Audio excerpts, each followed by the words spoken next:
2 veces. Da gibt es dann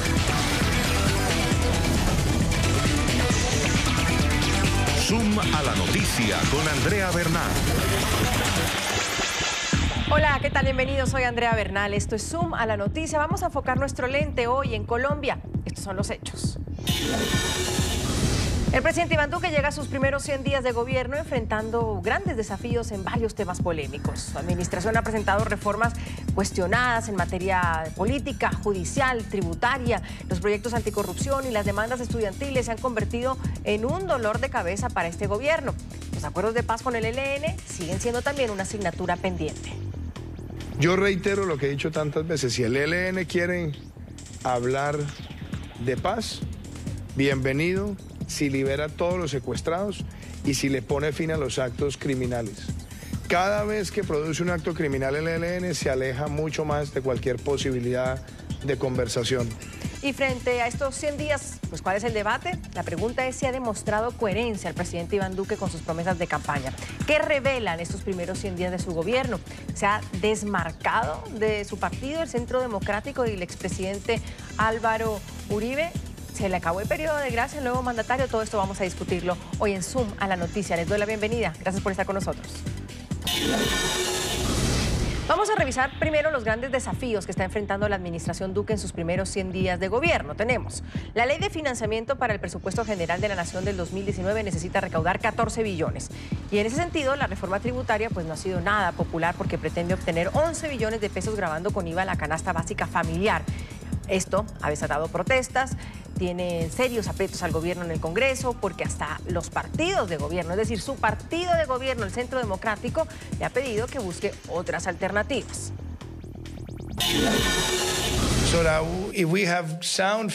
Si tenemos una política fiscal sensata, tendremos más productividad en cuanto al ciclo de inversión. Queremos reducir la deuda, elevar el recaudo del gobierno y a la vez necesitamos hacerle frente a una de las situaciones más difíciles en la región, que es la informalidad. Y en ese contexto, en su primera intervención ante el Consejo de la Organización para la Cooperación y el Desarrollo Económico, OCDE, el presidente Iván Duque anunció desde París un acuerdo para combatir la corrupción y mejorar los sistemas de educación y salud. Mientras el Congreso tramita los proyectos que presentó el gobierno para combatir la corrupción, el presidente Iván Duque y el secretario general de la OCDE anunciaron en París un acuerdo para contrarrestar este fenómeno en Colombia. Para identificar las mejores políticas públicas que puedan desarrollarse en Colombia para derrotar el flagelo de la corrupción. Más temprano, en París, el jefe de Estado presentó la nueva ley de financiamiento ante empresarios en un afán por mejorar la inversión extranjera. Si tenemos una política fiscal sensata, tendremos más productividad en cuanto al ciclo de inversión. Queremos reducir la deuda, elevar el recaudo del gobierno y a la vez necesitamos hacerle frente a una de las situaciones más difíciles en la región, que es la informalidad. El segundo día en la capital francesa terminó con la visita del presidente Duque a la UNESCO para presentar su visión económica basado en las industrias creativas. ¿Cuáles han sido los mayores desafíos del presidente de Colombia, Iván Duque, en sus primeros 100 días de gobierno? El hashtag de hoy es Zoom Duque y los invito a participar con este panel del día de hoy. Sandra Borda, ella es politóloga, doctora en Ciencias Políticas, profesora de Ciencia Política de la Universidad de los Andes, desde nuestro Centro Internacional de Noticias nos acompaña. Sandra, bienvenida, un gusto. Hola, Andrea, muchas gracias por la invitación. Qué bueno tenerte. José Euzkategui, representante de la Cámara por el Centro Democrático, el presidente de la Comisión de Derechos Humanos de la Cámara, politólogo también. José Jaime, bienvenido. Gracias, Andrea. Un saludo muy especial para toda la audiencia. Gracias, muy amable. Y Augusto Reyes, manager político y analista, director de Poder y Poder, consultoría política. Augusto, bienvenido. Hola, Andrea. ¿Cómo les va? ¿Qué tal estos 100 días? ¿Por dónde empezamos? José Jaime, ¿qué revelan estos primeros 100 días? Pues ha sido un inicio que no ha sido para nada fácil. El estado o la situación país que se encuentra el nuevo gobierno, pues ha desencadenado todos estos retos de los cuales estamos hablando. Está la crisis migratoria, están las dificultades fiscales por el hueco fiscal que se encontró en las finanzas públicas. Ya no hablar de un déficit de 25 billones, sino ya de 14 es un avance y un esfuerzo de este gobierno por canjear deuda y por buscar qué medidas de austeridad se pueden hacer antes de esta ley de financiamiento. Pero creo que las cifras de seguridad también son un buen avance en la medida que estamos en un escenario de más de 50.000 personas capturadas, con mayor presencia de la fuerza pública en los territorios, más de 18 consejos de seguridad, varios talleres construyendo país, una infinidad o varias toneladas de droga incautada y confiscada. Todos son avances en medio de un inicio que no es fácil para ningún gobierno, pero particularmente para este con la coyuntura a la que se ha tenido que enfrentar. Sandra, bienvenida nuevamente. ¿Qué revelan estos primeros 100 días? Si fuéramos doctores y le hacemos un diagnóstico.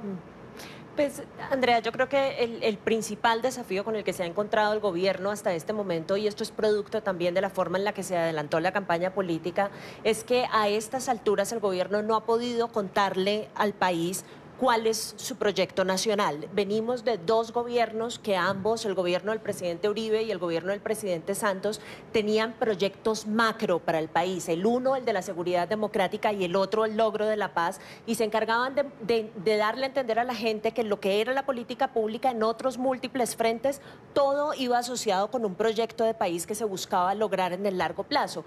Llevamos 100 días de la administración Duque y a estas alturas del paseo no sabemos cuál es el proyecto de país que tiene esta nueva administración. No lo sabemos, no lo supimos en campaña y es muy difícil evaluar una gestión juntando pedacitos por un lado y por el otro cuando no sabemos exactamente a qué tipo de país es que nos quiere aterrizar la administración Duque al final de estos 4 años. Augusto.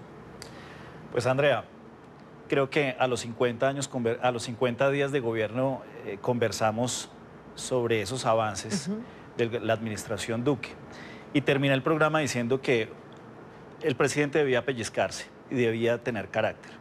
Han pasado otros 50 días y sigo haciendo la misma reflexión.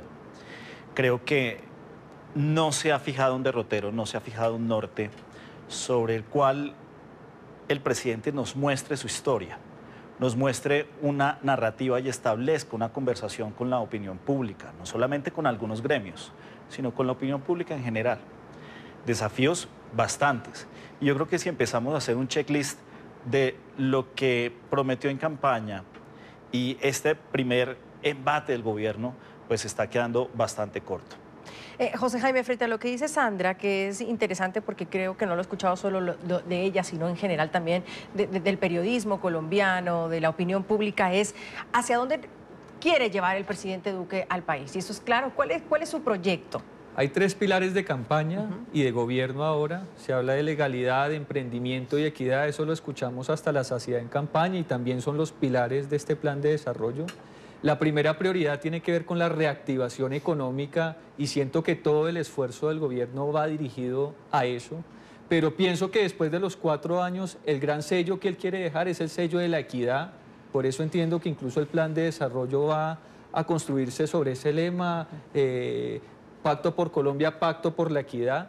Y así nos cueste trabajo creer, porque esta primera discusión económica que se ha centrado exclusivamente en el IVA, pues pareciera ser un impuesto regresivo que iría en contravía de ese lema, pero se ha planteado en términos de que necesitamos avanzar hacia la equidad, que quienes paguen sean los que más tengan, que por eso se está planteando una modalidad de devolución del IVA para cerca de 4 millones de hogares, que son los 4 millones más vulnerables, y en ese proceso estamos, reactivar la economía, reactivar la actividad empresarial, valga la redundancia, generar mayores empleos y atender todos los frentes, porque insisto que es que son muchos frentes. Estamos con un esfuerzo de paz que hay que mantenerlo, pero que nos cuesta 2 billones de pesos, con un esfuerzo de guerra que hay que mantenerlo porque seguimos en guerra en Colombia, a pesar de que algunos nos digan lo contrario, enfrentando la crisis migratoria que por momentos pareciera que no entendemos la magnitud de lo que estamos hablando, a pesar de que la palpamos todos los días. Y así sucesivamente hay una cantidad de retos por desarrollar y por superar, pero siento yo que dándole tiempo a este gobierno, que ya estaba siendo cuestionado desde antes que se posesionara, y ahora cuando lleva 100 días no nos podemos quedar diciendo que es prematuro las críticas, pero sí hay que esperar que esto coja un ritmo a partir de diciembre,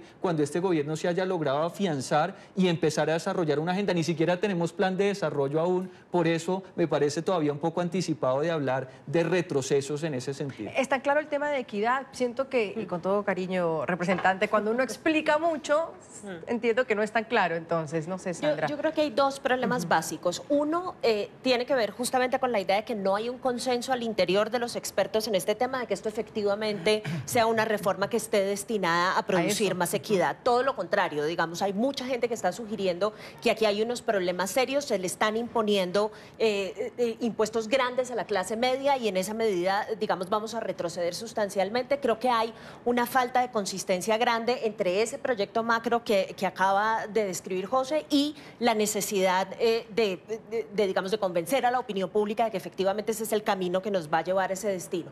Y la otra cosa que creo yo es más preocupante aún es la incapacidad enorme, no solamente en este proyecto, sino en muchos proyectos que está intentando adelantar el gobierno, de construir consensos al interior del Congreso. Uno se imaginaría que un presidente que supuestamente tenía una coalición medianamente mayoritaria con unas variaciones aquí y allá, iba a estar en condiciones de hacer grandes cosas en el Congreso, de promover grandes reformas y que íbamos a avanzar mucho más rápido, porque a pesar del compás de espera que se solicita, pues ese compás de espera nunca se le concedió a las administraciones anteriores. A todo el mundo a los 100 días le decimos, bueno, ¿en qué vamos? Porque esta vez no lo vamos a hacer.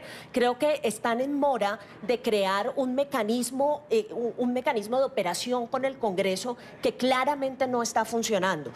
No está funcionando que ni siquiera el mismo partido de gobierno parece partido de gobierno a ratos y son ellos mismos los que están opuestos a la reforma que está promoviendo el Congreso en materia tributaria. Entonces, siento una desorganización enorme y creo que eso es lo que está sintiendo la opinión pública en este instante, que no hay un mecanismo de conversación y de trabajo conjunto entre el Ejecutivo y el Legislativo, y en esa medida no hemos avanzado ni en el tema tributario ni en otros muchos temas que seguro vamos a discutir luego. Augusto, antes de darte la palabra, porque José pues, es el representante, ¿por qué ha sido tan complejo? ¿Por qué parece que fuera un gobierno estancado en materia legislativa? Lo que pasa es que si quisiéramos comparar con lo que funcionaba anteriormente, veíamos a un Ejecutivo y un Legislativo actuando como un solo cuerpo, pero sobre la base de la famosa mermelada o los intercambios burocráticos, y este ha sido un gobierno que ha llegado a romper con eso, que es una necesidad que tenemos en el país de acabar con esas viejas prácticas políticas. Entonces, ya como no vemos el mismo nivel de coordinación o todos remando hacia el mismo lado,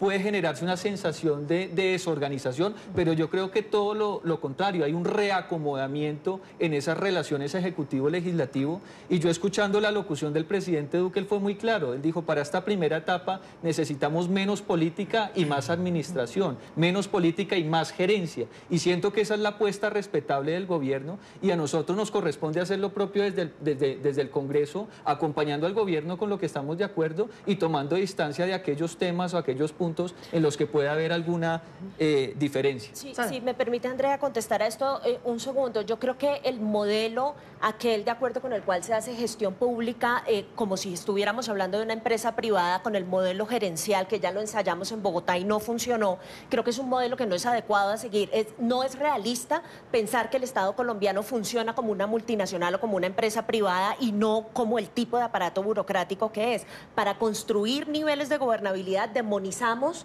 muchísimo la mermelada, pero resulta que la mermelada bien concebida es una forma de gobernabilidad, bien concebida, no mal concebida, ¿eh? Y es necesario trabajar con la clase política. La única forma de llegar a hacer gestión en las regiones no son los consejos comunitarios. Los consejos comunitarios son para escuchar a la comunidad, pero para hacer gestión y responder a las necesidades de la comunidad se necesita gestión local, y la gestión local la hacen los políticos locales. Entonces, creo que la pretensión del gobierno de ponerse por encima de toda la clase política de este país y parecer un tanto aséptico, gerencial, que no tiene nada que ver con este negocio sucio de la clase política, está ignorando de facto que si no trabaja con ellos no va a estar en condiciones de hacer ningún tipo de gestión real. Claro, pero frente a eso, Augusto, me suena un poco a que el Congreso en Colombia lo que quiere es bloquear las propuestas del gobierno de Iván Duque, es decir, estamos ante un, por poner un ejemplo, un Obama Congreso que en 2 años no lo dejaron gobernar.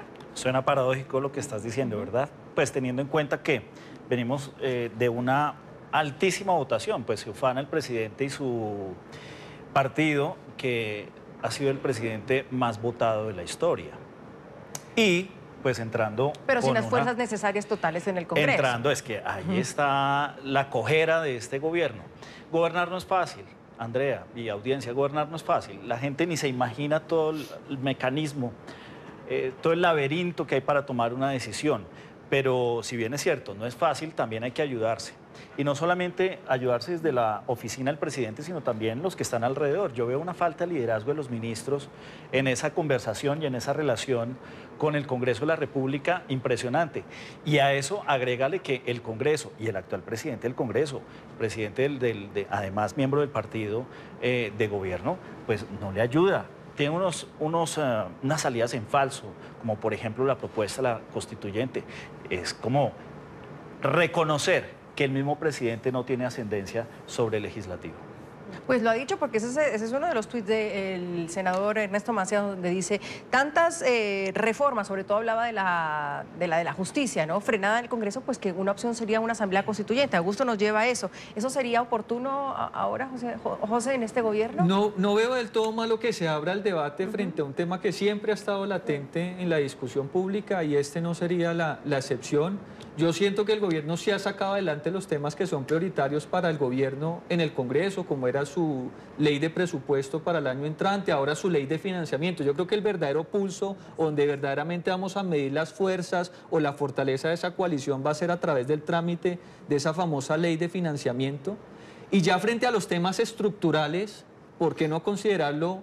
No lo veo en el corto plazo, pero en un mediano o largo plazo la constituyente va a hacer volver a barajar en términos institucionales, que es obviamente un tema que hay que coger con pinzas por lo delicado que es, porque hoy nos puede disgustar en alguna medida los cambios que se le han hecho a la Constitución del 91, pero nadie sabría en qué terminaría una constituyente, pero es sano el debate. Lo cierto es que llevamos años y periodos de gobierno tratando de implementar una verdadera reforma a la justicia y no se ha podido ni en este gobierno, ni con este Congreso, ni con los anteriores. ¿Pero una eso reforma qué significa? política ¿Que no está de la opinión fondo del senador, sino que también la concibe el Centro Democrático? Porque él ha dicho, es mi opinión, no es una propuesta. Sí, pero eso lo escucha jamás usted, lo escuché esta jamás se ha mañana en la discutido. radio, que pudimos conversar con otra persona del Centro Democrático, con el señor Amin, y él no lo descartan como gobierno. No, jamás digamos que se ha discutido en una reunión de bancada como una propuesta real, pero incluso durante la campaña política.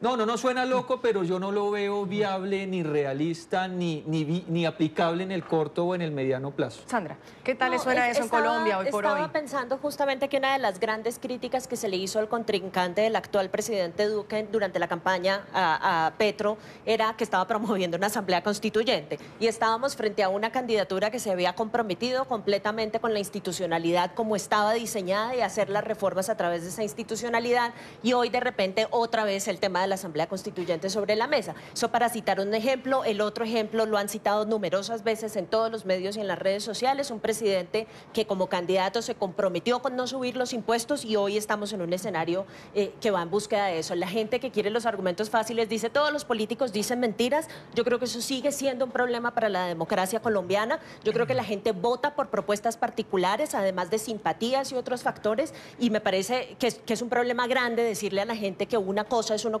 como candidato y otra cosa como presidente. Ahí ya creo que hay un problema grueso. ¿Pero son mentiras, Sandra, o es que cuando eres candidato, pues eres candidato, y cuando eres presidente te encuentras con una realidad y un país que no eres capaz tampoco de ver cuando eres candidato? Para utilizar un lenguaje amable, llamémoslo falta de consistencia. Okay. Pero de todas ¿Usted formas, sí cree que es ser mentiroso? Alguien puede construir el argumento, bueno, pues es que uno estando en campaña no conoce bien la estructura del Estado ni cómo están las finanzas eventualmente, y luego cuando llegue al poder se puede encontrar con que la cosa estaba mucho más negra de lo que se imaginaba. Pero yo creo que en ese tipo de cosas, por lo menos cuando uno está en el poder, tiene que buscar algún tipo de consistencia. Si efectivamente tiene que subir los impuestos, preocúpese porque no sea una cosa regresiva que termine afectando a la gente que menos debería terminar afectando, si es que la intención de la equidad es una intención real y no un discurso político vacuo. Eso frente a lo camaleónico, podríamos llamarlo también, de este gobierno frente a la reforma tributaria y ahora el tema de la Asamblea Constituyente. Pero, ¿qué le parece para Colombia en este momento una Asamblea Constituyente, Sandra? No, a mí esa idea no me gusta. Yo tengo que confesar que hay muchas dimensiones de la Constitución del 91 que yo aprecio enormemente.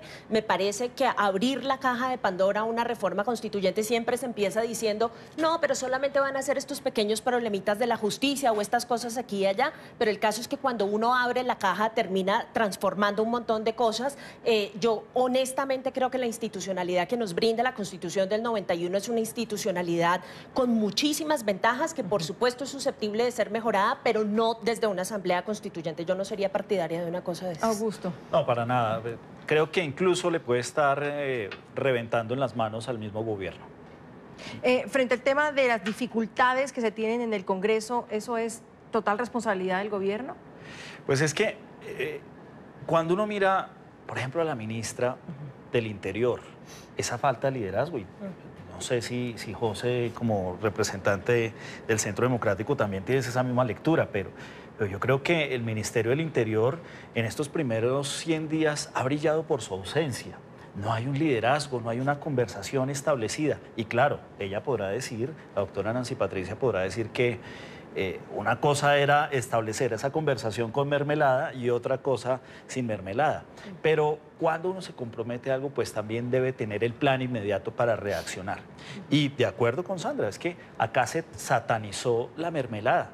Cuando hay una gestión por parte de los congresistas bien hecha para llevar a sus regiones, especialmente desde la Cámara de Representantes, pues es totalmente avalada. Claro, pero ¿no sería una incoherencia también entonces de este gobierno que quiere luchar contra la corrupción, ayuda o entra en colegaje de una consulta anticorrupción en Colombia para luchar contra la corrupción? Que la dejó hundir, además.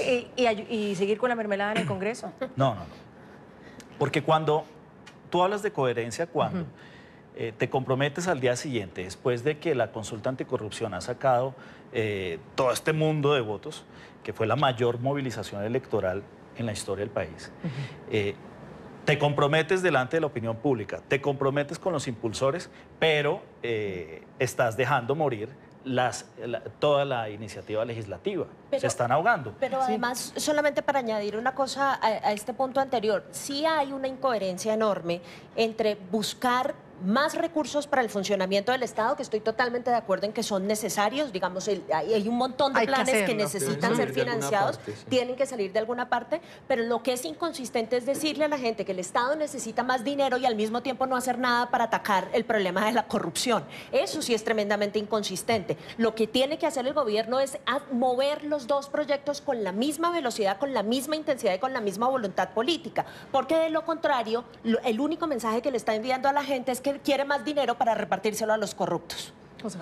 Mira que yo siento que todos los esfuerzos están concentrados en la construcción de ese plan de desarrollo. Decimos, este es un gobierno que no tiene una hoja de ruta, pero esa hoja de ruta por definición es el plan de desarrollo que tiene que radicarse en el Congreso próximamente, y ya sobre esa base sí podremos hacer valoraciones un poco más rigurosas a mi modo de ver. Cuando dicen hay falta de liderazgo, se me hace que nos estamos quedando en la discusión de Bogotá. Pero este es un gobierno que está yendo a las regiones, que está visitando, y estoy de acuerdo con Sandra que la política pública no solamente se construye en los talleres con la sociedad civil, pero sí hace parte de ese proceso, los consejos locales de seguridad que se están haciendo. Volvemos a ver a un presidente de la República asumiendo su posición de comandante en jefe de las fuerzas militares y ejerciendo esa labor.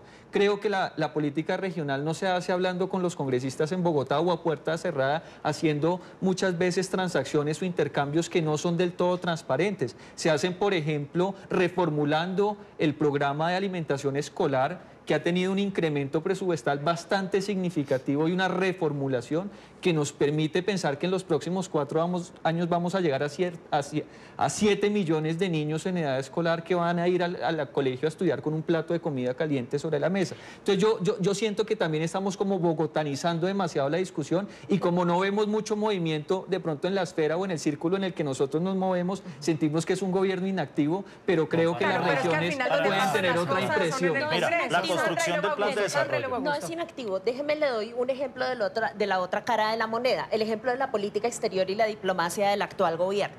Ese es un campo, es una política pública que es más fácil liderar que cualquier otra, porque ese es un sitio donde usted tiene una jerarquía clarísima de funcionarios y donde es más claro que en cualquier otra política que el que manda es el presidente.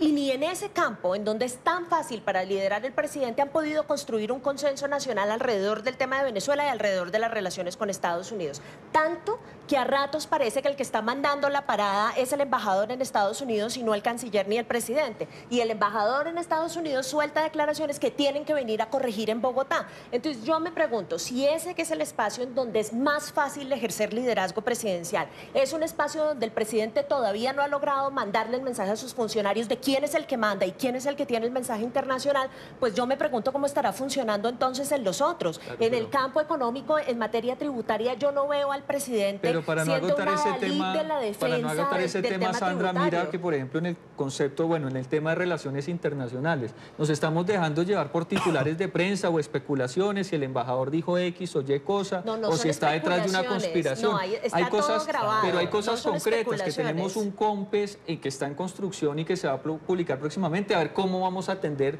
la contingencia migratoria. Lo necesitamos. Vamos a retirarnos de UNASUR como se hizo o se denunció el famoso tratado. Esas son decisiones de Estado y de política de Estado, que son las cosas concretas que necesitamos hacer, y creo que esas son las medidas. Finalmente, el presidente, porque le escuché a Augusto la palabra falta de carácter, a mí me parece que ha tenido carácter con el ELN al sentarse, que no es fácil, digamos que someterse a una negociación cuando siguen secuestrando, volando oleoductos y una cantidad de cosas, y se ha parado en esa línea. Hizo una concesión con los estudiantes antes de que empezaran estas, ya no manifestaciones, sino revueltas, excúsenme el término, no quiero ser estigmatizante, pero incluso antes de eso se aumentó significativamente el presupuesto en educación.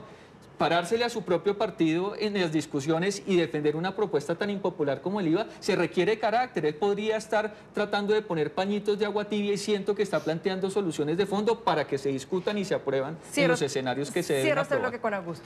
No, mira, uno habla con los gobernadores, con alcaldes en las regiones, José, y realmente el común denominador, la expresión común denominador es: este gobierno no arranca. Se siente no solamente en Bogotá, también se siente en las regiones. Un botón demuestra la construcción del plan de desarrollo. La queja de los mandatarios regionales y seccionales es: ¿dónde está la construcción? ¿Dónde nosotros participamos? Y que vengan acá unos funcionarios y armemos una mesa técnica con el gobierno departamental o con un gobierno seccional o intermedio, pues eso no basta. O sea, ¿dónde está realmente la apertura y la escucha de este gobierno que tanto prometió, por ejemplo, para armar ese derrotero principal de este cuatrienio, el plan de desarrollo? No lo vemos. Vamos a una pausa, si les parece. La pregunta de hoy es: ¿cuáles han sido los mayores desafíos del presidente de Colombia, Iván Duque, en sus primeros 100 días de gobierno? El hashtag de hoy es #ZoomDuque. Los invito a participar en nuestra cuenta @NTN24Zoom, @AndreBernal26. Primera pausa aquí en Suma la Noticia, ya volvemos. Continuamos con Zoom a la Noticia.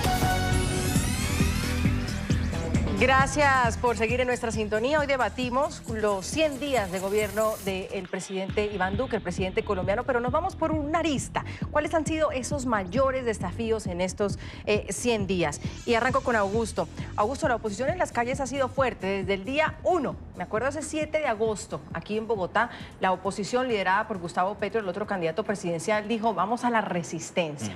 La oposición está en las calles. Y parece que eso es así. Sí. ¿Y cómo ha sido esa oposición para el presidente Iván Duque, que mientras capotea por un lado lo que hablaba José Jaime, la reforma tributaria, su ministro que no hemos tratado todavía, tratando de sacar una reforma, pero cuestionado por el otro lado, y teniendo esta oposición en las calles que va increciendo? Sí. O sea, el 28 de noviembre hay una llamada a una toma de la ciudad, del país. Ojo, no es Gustavo Petro, su anterior adversario electoral y político, no es su único frente de oposición. O sea, yo también sigo creyendo que al interior incluso de su mismo espectro político tiene otros frentes de oposición. Tiene una ala radical dentro de su partido. Pero bueno, signifiquemos todo lo que pasa alrededor de la oposición con el nombre de Gustavo Petro. Cuando él llama a la resistencia, pues crea una narrativa. Fíjate que obviamente es más fácil desde la otra orilla fijar un derrotero, un norte, y decir: este va a ser mi comportamiento como opositor, más fácil que ser gobierno, obviamente. Ahora, esa resistencia en las calles, yo diría que a veces pareciera imprudente. Creo que la manifestación y la movilización no es el único frente de batalla y la única manera de hacerle entender tanto al gobierno como a la opinión pública que hay que establecer unos puentes de diálogo. Yo creo que también hay formas más creativas, más eficientes para ejercer ese tipo de conversación o establecer ese tipo de conversación. Pero lo está golpeando, es la palabra, o sea, es decir, hay paros, hay indígenas, hay los camioneros, están los estudiantes. En términos de opinión pública, fíjate, no volvieron a hacer encuestas. O sea, en los primeros 50 días, dos firmas encuestadoras propusieron unos estudios de opinión. y Que estaban le viendo favorecían, porque empezó con un 36%, más o menos, pero iba a pero recordemos que fue como un 50-50. Claro, pero el presidente arrancó mal y sus Después tuvo un números iban repunte subiendo, un repunte. y cerraron los estudios de opinión porque creo yo, y esa ya es una conclusión ya pues muy personal, tengo entendido que estaban leyendo no le iba tan bien al presidente y que lo mejor era no hacer encuestas. Ahora, yo creo que en los próximos días saldrá. Y así va a ser el gobierno, Sandra, es decir, a la calle, oposición, resistencia, paros, porque entonces sumo a mi pregunta. El Congreso que no lo deja gobernar y lo bloquea. ¿Y las calles también? Mire, yo creo que hay una cosa bien interesante que pasó en las últimas elecciones y es que gracias a la candidatura de Gustavo Petro y a la candidatura de Sergio Fajardo, que eran dos candidatos que no provenían de la clase política tradicional ni de los partidos políticos tradicionales, se activaron un montón de ciudadanías que antes no eran visibles en el espectro político nacional. Y la activación de esa ciudadanía simplemente hizo ver a la gente que organizarse como movimientos sociales, marchar, protestar, cosa a la que yo no le veo ningún problema, a menos de que se torne violenta, es una forma, como sucedió la vez pasada, pero hay que decir que no toda la marcha ni todos los estudiantes, sino elementos particulares. Creo que eso le dio a entender a la gente que a nivel social, a través de la organización, se pueden lograr muchísimas cosas. Y no solamente eso, Andrea, sino que adicionalmente, y creo que este es un esquema que inauguró Uribe en el Congreso, ya no estamos en el mismo escenario del político colombiano tradicional en el que el gobierno, el ejecutivo siempre trabajaba de la manito con el legislativo y había formas de construir consensos que eran relativamente fáciles. Yo creo que estamos transitando hacia una relación ejecutivo-congreso muy distinta y creo que nos estamos ejercitando en las verdaderas labores del Congreso, en la labor de ejercer vigilancia, en la labor de servir de contrapeso al poder del ejecutivo y en la labor de limitarle los poderes al presidente, porque eso es lo que tiene que hacer el Congreso. Entonces, no se supone que la relación entre el Ejecutivo y el Congreso tenga que ser fácil. Entre más difícil sea, es porque mejor está haciendo su trabajo el Congreso. Yo rescato una cosa que usted dice, una activación de ciudadanía. Sí. Una activación de ciudadanía, perdón, Augusto, que se dio cuenta que había que activarse justo cuando Iván Duque llega al poder. Pasó lo mismo con el presidente Juan Manuel Santos, es decir, los estudiantes no necesitaban los recursos en la época de Juan Manuel Santos, los camioneros no necesitaban sus recursos, los indígenas no necesitaban lo mismo. Esa es una muy buena pregunta. Yo no creo que se trate de Iván Duque. Yo creo que lo que pasó en las elecciones pasadas es que una gran cantidad de votantes se hastiaron de la clase política tradicional. E Iván Duque terminó pagando las consecuencias porque Iván Duque es parte de la clase política tradicional. Augusto, perdóname, José. Yo creo que, si bien es cierto, hay que hacer una diferenciación, Sandra, también. No es malo salir a marchar, estoy de acuerdo. No es malo organizarse. O sea, no solamente no es malo, es muy bueno. El poder tiene que, ese poder ciudadano tiene que retar al poder institucional. Estamos totalmente de acuerdo. Pero creo que instalarse o instalar la marcha como el único mecanismo para pretender hablar con el gobierno, pues sí me parece totalmente equivocado. Pero además con una diferencia, es que Gustavo Petro no está en la calle y su fórmula vicepresidencial no está en la calle. O sea, tienen una vitrina, tienen una credencial, tienen una curul, un micrófono, también para tratar de movilizar con otros mecanismos y establecer esa conversación con el gobierno. Yo iba a decir que por el contrario no lo veo como algo tan nuevo. No es la primera vez que la universidad pública marcha a exigir más recursos para la educación superior. Siempre se hace y sobre todo cuando se está discutiendo el presupuesto general de la nación del año siguiente. Entonces me parece que es apenas normal. Lo que sí me parece contradictorio es que se haga con un gobierno y particularmente con un presidente que ha estado muy abierto al diálogo. Después de que se cae la consulta anticorrupción, recibe a todos los sectores promotores de la consulta. Hasta Timochenko ha pasado por la Casa de Nariño en ese ejercicio de diálogo. Se reunió con los rectores. Aceptó, él directamente lo ha hecho la ministra, cuando ha estado los rectores que son la cabeza de sus establecimientos educativos. Pero no son los representantes de los estudiantes. Pero acuden a la Casa de Nariño, se acuerdan adiciones al presupuesto de educación superior.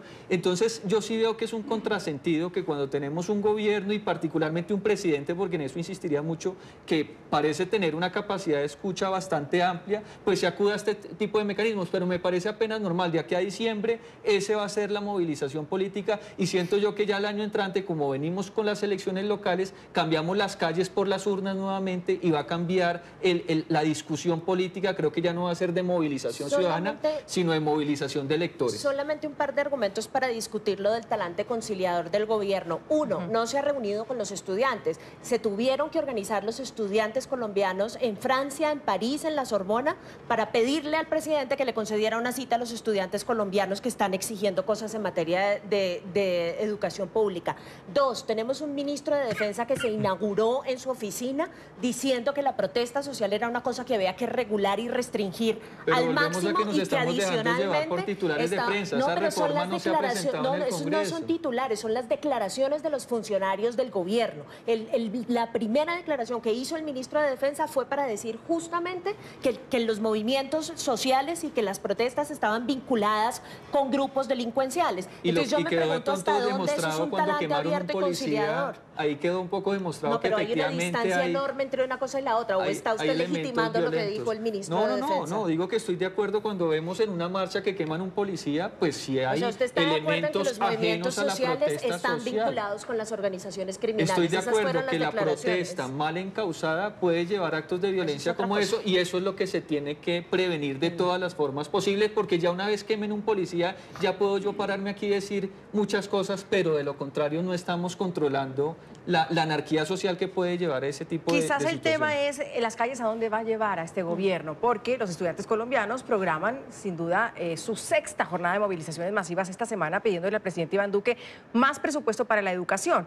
Tenemos que los estudiantes han movilizado al país en al menos 5 oportunidades, exigiendo al gobierno 18,2 billones de pesos, es decir, un poco más de 5.500 millones de dólares para las universidades. En medio de estas manifestaciones, pues han generado, sí, violencia, ha habido brotes de violencia que ha sido rechazada tanto por las autoridades como por el mismo movimiento estudiantil, que asegura que los violentos pues no los representan y que están empañando esta lucha social. Las universidades públicas continúan de todas maneras en paro indefinido, han llamado para este jueves 15 de noviembre a otra marcha estudiantil. Sandra me lleva a un tema importante, me da paso cuando habla de ministros. ¿Qué podemos decir del gabinete del presidente Iván Duque? Que eso sin duda pues es la columna vertebral de cualquier gobierno. ¿Cómo ven ustedes ese gabinete?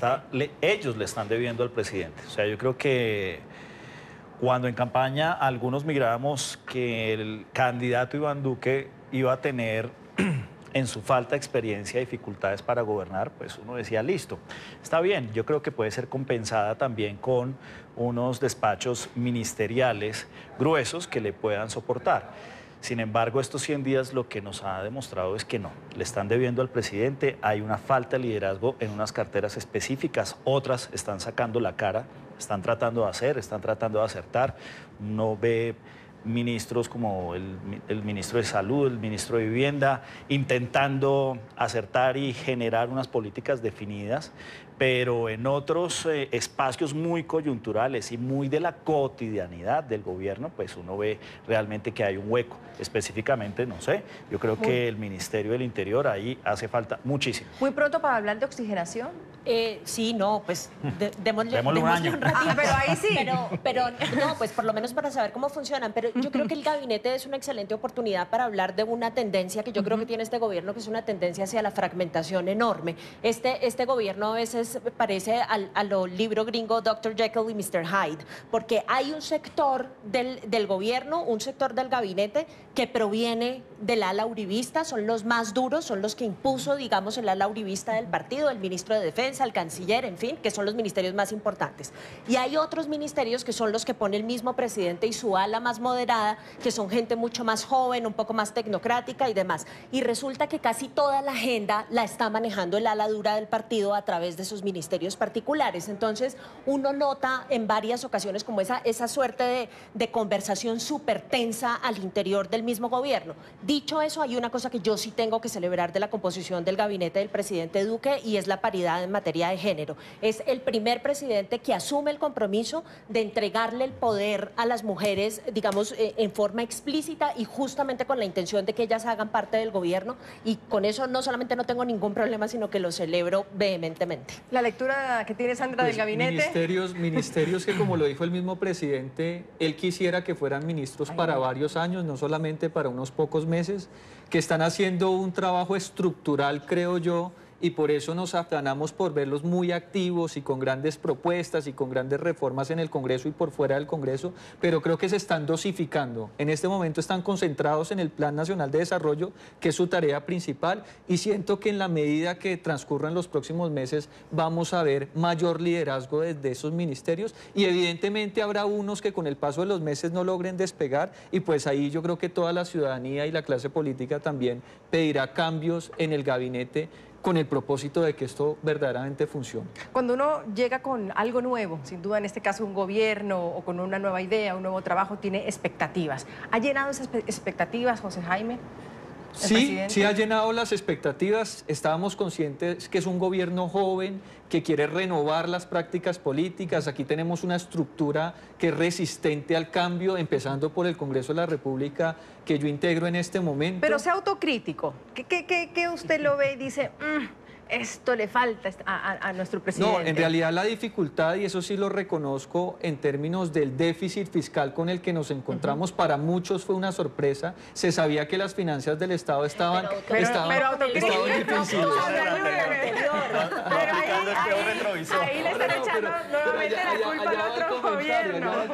Y ustedes están gobernando, ya les tocó. Cuando se tiene un déficit fiscal de esa magnitud, yo fui el que repetí hasta la saciedad que le íbamos a apostar a un modelo de menos salarios o menos impuestos, más salarios, y enfrentarnos con esta realidad que nos lleva a contemplar la necesidad de aumentar los impuestos. Verdaderamente es algo que para nosotros desde todo punto de vista no están de acuerdo nos como partido de atormenta. gobierno frente a eso. Lo hemos dicho, que el IVA sea un recurso de última instancia, pero lamentablemente esa ley de financiamiento arranca por ahí. El primer punto de la ley de financiamiento, hasta en la estructura del documento hubiéramos preferido que se dejara Después le replanteo la pregunta a ver si la saco por otro lado, Sandra. Nuevos dichos, más difícil que sacarle una autocrítica no uribista, pero bueno. Frente a eso, ¿ha llenado las expectativas, Sandra? Yo quiero mencionar un tema... Y quizás por otro lado, perdón, te interrumpo, porque todo el mundo decía, no, va a ser el títere de Álvaro Uribe, como para ponerlo en el contexto internacional, era el candidato de Álvaro Uribe, lo iba a manejar Álvaro Uribe. ¿Terminó esto siendo así? Yo quiero decir un par de cosas sobre esto. La primera, por la positiva, porque yo sí puedo encontrarle dimensiones positivas al actual gobierno. Un tema que es dificilísimo, un tema que le tocó empezar a lidiar al gobierno anterior y que tiene que continuar lidiando este gobierno, y ha hecho un esfuerzo diplomático grande, y es el de la migración venezolana.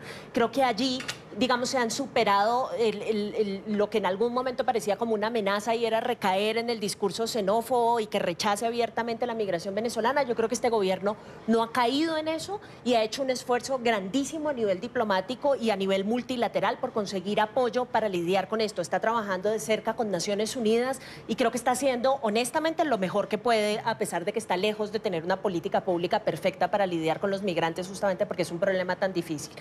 Pero sobre lo otro, digamos, a mí hay una insatisfacción grande que me genera la relación que ha establecido el actual presidente con su bancada y más particularmente con el discurso del presidente Uribe.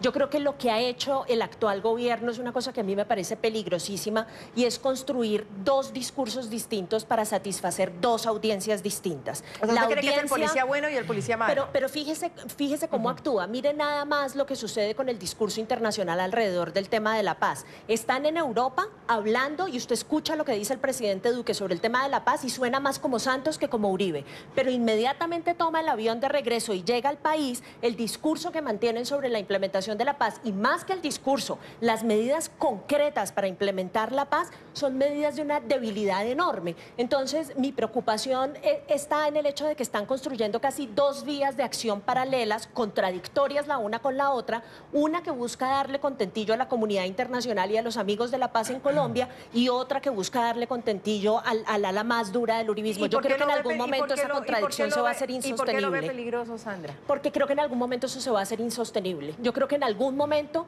el presidente Duque va a tener que tomar la decisión definitivamente de darle el empujón duro y necesario que se requiere para implementar la paz, o decir hasta aquí voy yo y tomar por el otro camino. Pero esto así, 4 años, no lo aguanta. Augusto, después de la pausa, por favor, le doy la palabra después de la pausa. ¿Cuáles han sido los mayores desafíos del presidente de Colombia, Iván Duque, en sus primeros 100 días de gobierno? Es lo que debatimos el día de hoy con Zoom Duque, nuestro hashtag @NTN24 es nuestra cuenta. Carmen dice que durante los días de gobierno de Duque solo se han visto afectados los colombianos, que ahora tendremos que pagar el hueco fiscal que dejó Santos. Nicolás dice los logros a los que quiere llegar el presidente Duque no pueden ser en 3 o 4 meses. Los temas que más golpean a Colombia deben ser manejados con estrategias adecuadas, así como ha logrado golpear al narcotráfico. Y Valeria también nos comenta en nuestro Twitter que Iván Duque le ha mentido al país. Está en el ojo del huracán en cuestiones políticas y judiciales. El mandatario debe poner más interés en temas como la educación y salud, que tanto se ha pedido en este país. Otra pausa en Zoom a la noticia, ya volvemos con este interesante debate. Continuamos con Zoom a la noticia. Hoy debatimos los principales desafíos del presidente de Colombia, Iván Duque, en sus primeros 100 días de gobierno. Yo insisto en mi pregunta, señor representante José Jaime. Vamos entonces por, no se lo va a poner tan duro, que sea autocrítico. Vamos por lo bueno de Duque y lo malo, rápidamente. Hay victorias tempranas, me parece que los programas que ya hemos mencionado, el que la hace la paga, el plan diamante de la fuerza pública, que ha Entonces llevado se va más por el tema de seguridad. a 50.000 capturados, la confiscación de droga por esa vía, que es una medida represiva, y yo sé que también necesitamos pedagogía, pero pues los padres de familia y muchos jóvenes están arrinconados por la droga. En el frente internacional me parece que se ha avanzado y Colombia ha logrado asumir ese liderazgo. Lo bueno, seguridad frente a la crisis migratoria. y temas internacionales. Lo malo. Las dificultades que ha tenido con el financiamiento del presupuesto del año entrante, como les digo, un esfuerzo muy grande pasar de 25 a 14, pero aún prevalecen los 14, que es la gran dificultad y es lo que nos tiene en este callejón no lo ha dejado arrancar. sin salida. Este callejón sin salida de la propuesta de ley de financiamiento y el IVA, que ya se convirtió en una palabra con la que todos tenemos pesadillas. Lo malo y lo bueno, Sandra. Lo bueno ya lo mencioné, el tema de las migraciones me parece que es positivo, también el tema de la paridad en el gabinete. Lo malo, debería decir, hay dos cosas que me parecen complicadas. Creo que en el tema de la lucha contra las drogas, tanto a nivel doméstico como a nivel internacional, hemos retrocedido enormemente. Yo me opongo totalmente a las medidas relacionadas con la dosis mínima que implementó el gobierno y adicionalmente me parece que en materia de nuestro discurso internacional, Santos había logrado iniciar una reflexión en la comunidad internacional sobre la inutilidad de la guerra contra las drogas como la conocemos hasta este momento. No hemos logrado reducir cultivos, ni reducir consumo, ni hacer absolutamente nada. Proponía una reevaluación de esos términos de la guerra contra las drogas y a la llegada del presidente Duque lo que estamos viendo es un regreso al prohibicionismo más tradicional, más estadounidense, más unilateral, más securitizado y más inútil de lo que hayamos visto. Lo bueno y lo malo, Augusto. Mira, Andrea, las mieles del poder vienen con el dulce y con el aguijón. Pareciera que este gobierno quiere quedarse únicamente con el dulce y apartar el aguijón a un lado.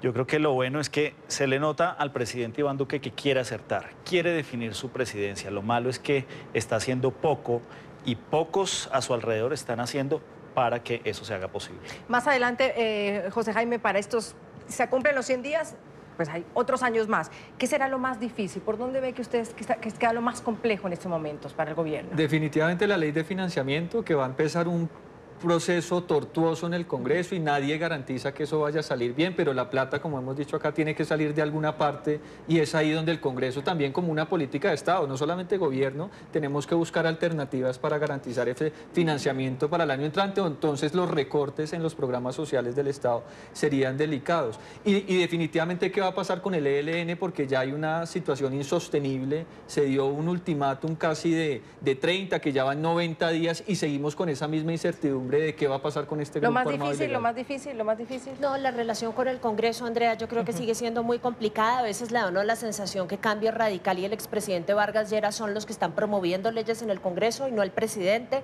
el contenido de los proyectos de ley. Yo creo que ahí están en ceros. Lo más difícil. Sortear con su jefe político Uribe. ¿Cuáles han sido los mayores desafíos del presidente de Colombia, Iván Duque, en sus primeros 100 días de gobierno?